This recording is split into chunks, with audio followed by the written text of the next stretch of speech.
The President of the United States makes decisions daily that can and will be reviewed by the Supreme Court. So what happens when one of those justices is consistently opposed to the President?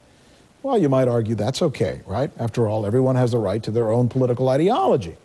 But what about if you add this to the equation? That same Supreme Court justice's wife is not only opposed to the President of the United States, but speaks out publicly against the President of the United States. So much so that she's actually been quoted as saying that the President is steering the nation toward tyranny. Those are strong words to use. Tyranny? Politico reports this week that Virginia Thomas, the wife of Supreme Court Justice Clarence Thomas, is now growing her Tea Party with anonymous donors and becoming a real political force. Time for R&R. Roland Martin's joining us as he usually does, and he's got a lot to say about this. What's your take on this, Roland? Because some people would say, you know what? A man can't control whatever his wife wants to think. Well, first of all, I don't believe a man can control what his wife thinks. A wife cannot control what her husband thinks. But the reality is, you're talking about the wife of a Supreme Court justice, one of only 9. And so I do believe that it is unseemly for his wife to have this kind of role in this affair. It is no different, frankly, than if you had a liberal justice and that person's wife or that person's husband is involved to the degree that she is involved.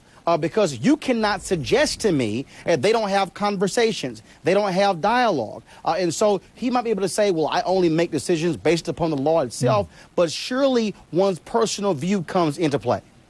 Are you worried more about her influence on him or his influence on her? I mean, is there almost a symbiotic relationship here?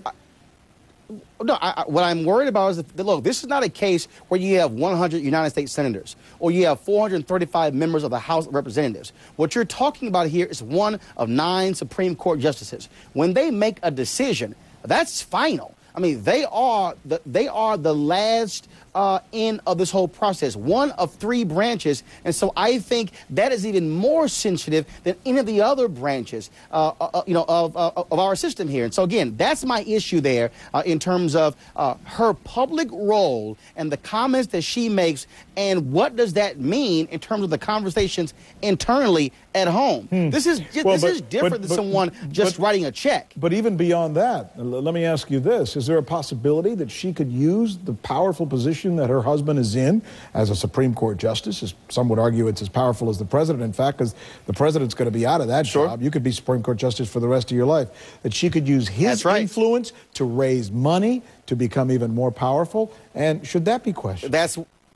That's one of the things that critics have obviously raised, but also you look at the fact that these are anonymous donors. And so what does that speak to? Again, I believe that when you are a Supreme Court justice, you are in a whole different scenario than anybody else. And so to have your wife involved in a campaign making these kinds of comments against the president, raising $500,000 anonymously, you know, in terms of what kind of impact can you have? We should mention, talk about tyranny. We should, yeah, that's a very strong word. You're right.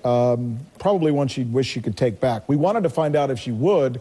We called her today. We called Virginia Thomas, but she has not agreed to come on and answer our questions. If at any time she does, obviously she's more than welcome to come here and answer questions in her own right.